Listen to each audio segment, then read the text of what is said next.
और अब बात करते हैं बिहार की। बिहार में बीजेपी प्रधानमंत्री मोदी के चेहरे पर चुनाव लड़ेगी। अनंत कुमार ने पटना में कहा है कि लालू और नीतीश जंगल राज के प्रतीक हैं। मोदी के नाम और चेहरे से मुकाबला किया जाएगा। बिहार बीजेपी के पोस्टर में पहले से मोदी छाए हुए हैं। अनंत कुमार जिस समय ये बयान दे रहे थे उस समय बिहार बीजेपी के सुशील कुमार मोदी वहीं पर खड़े थे। अभी तक सुशील मोदी को सीएम उम्मीदवार का तगड़ा उम्मीदवार माना जा रहा था। पहले ही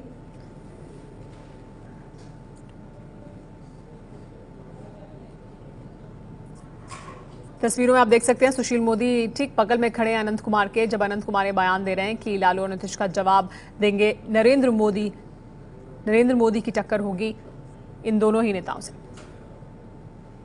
लालू जी और नीतीश कुमार जी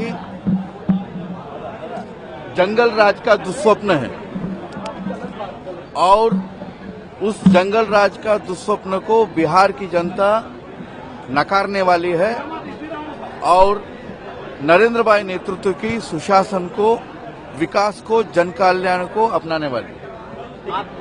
लेकिन सवाल चेहरे को लेकर उठ रहे हैं। बिहार में बीजेपी का चेहरा कौन सा है? नीतीश कुमार के लगातार सवाल उठा रहे हैं, लालू प्रसाद यादव भी सवाल उठा रहे हैं। देखिए, उन लोगों का चेहरा तो जंगल राज का हो चुका है। हमारा जो चेहरे है वो नरेंद्र भाई के नेतृत्व में वो सुशासन का, स्वराज का चेहरा है, इसलिए लोग इस चेहरे को ही अपनाएंगे। जेडीयू अध्यक्ष वशिष्ठ नारायण का क्या कहना है वो सुनिए। जेडीयू बिहार अध्यक्ष।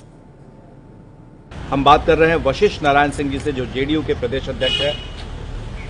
नीतीश कुमार के सामने नरेंद्र मोदी, आप लोग कह रहे थे कोई चेहरा दिखाओ, तो नरेंद्र मोदी का चेहरा सामने आ गया। देखिए, बीजेपी एक निराशाजनक स्थिति से गुजर रही है और उसके साथ अनिर्णय की स्थिति भी बीजेपी की हो गई। अब बिहार में कोई चेहरा लगता है कि खोज नहीं पा रहे हैं।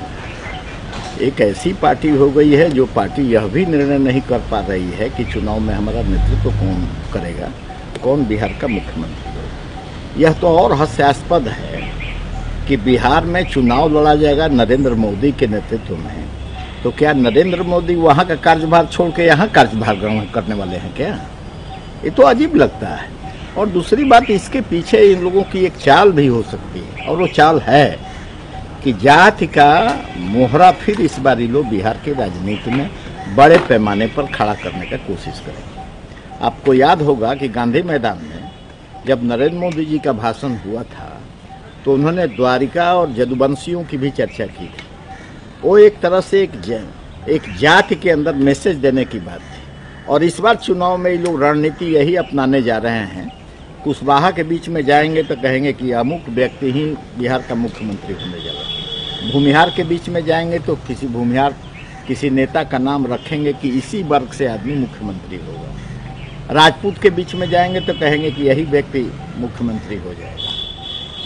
वैश्य के बीच में जाएंगे तो कहेंगे कि यही मुख्यमंत्री होगा। ब्राह्मण में सभी जातियों के में इनके एक एक उम्मीदवार बिहार में खड़ा हो जाएंगे अलग अलग जगहों पर। तो ये क्या रणनीति काम आएगी? क्या लगता है कि इस रणनीति से आपके गठबंधन को, नीतीश कुमार को नुकसान होगा? कुछ नहीं, इसका कोई, ये तो हताशा और निराशा का परिचायक है। और इस पर और ज्यादा जानकारी के लिए हमारे साथ एबीपी न्यूज संवाददाता प्रकाश कुमार जुड़ गए हैं। प्रकाश, आपसे जानना चाहेंगे कि इसका क्या नतीजा होगा बिहार की राजनीति पर अगर प्रधानमंत्री नरेंद्र मोदी का चेहरा लेकर बीजेपी उतरती है, क्योंकि बीजेपी में भी अंदरूनी कई नाम हैं जिनकी चर्चा हो रही है। मुख्यमंत्री के पद के दावेदार बहुत सारे हैं वहां, तो वहां झगड़ा बढ़ेगा या झगड़ा खत्म होगा? इसी झगड़े को मिटाने के लिए ही और किसी एक के नाम पर कहीं विपक्ष में गोलबंदी ना हो जाए, इस वजह से ही नरेंद्र मोदी के नाम को आगे किया गया है, उनके चेहरे को आगे किया गया है। क्योंकि उनके नाम पर अभी हाल ही में झारखंड में भी चुनाव हुआ था और झारखंड में किसी भी नेता के नाम को आगे नहीं किया गया था, बल्कि 4 नेताओं के नाम को, उनकी तस्वीर को सामने रखा गया और नरेंद्र मोदी, अमित शाह की तस्वीर सामने लाई गई थी। तो जाहिर है कि 1 साल पहले जो लोकसभा का चुनाव हुआ और उसमें जो बहुमत मिली बीजेपी को, उसमें बिहार का भी बड़ा योगदान है। तो ऐसे में नीतीश कुमार पहले नरेंद्र मोदी के खिलाफ अलग हुए थे बीजेपी से और उनको रोकने की कोशिश हुई थी बिहार में नीतीश कुमार के द्वारा। तो अब नीतीश कुमार सत्ता में ना आए, इसलिए नरेंद्र मोदी के चेहरे को आगे किया जा रहा है और पुरानी जितनी बातें हैं उनको भी सामने लाया जाएगा। तो नरेंद्र मोदी के चेहरे को आगे रखेगी बीजेपी बिहार में चुनाव लड़ने के लिए, और झगड़ा बिहार बीजेपी में मुख्यमंत्री पद के उम्मीदवार के तौर पर कौन नाम सामने आया इसको लेकर क्योंकि काफी चल रहा था, तो उसको भी कहीं ना कहीं खत्म करने की कोशिश है, लेकिन देखना होगा कि फायदा किसे होता है।